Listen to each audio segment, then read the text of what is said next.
नमस्कार मराठी मंडळी, काँग्रेसच्या महिला आमदाराचे आज निधन. तर याबाबत सविस्तर जाणून घेण्यासाठी व्हिडिओ पूर्ण पहा आणि जर आपल्या चॅनलला अजून सबस्क्राईब केलं नसेल तर लगेच सबस्क्राईब करून घ्या.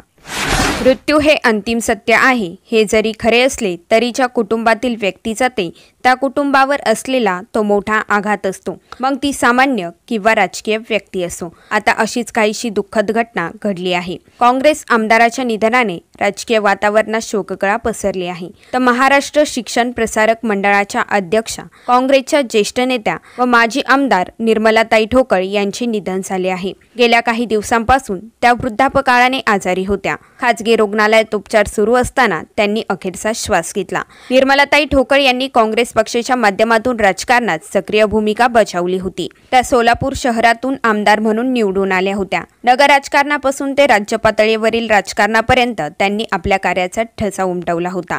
शैक्षणिक क्षेत्रातही त्यांचे योगदान मोठे आहे. त्यांच्या निधनामुळे काँग्रेस परिवारासह शैक्षणिक क्षेत्रातही शोककळा पसरली आहे. व्हिडिओ पाहिल्याबद्दल धन्यवाद.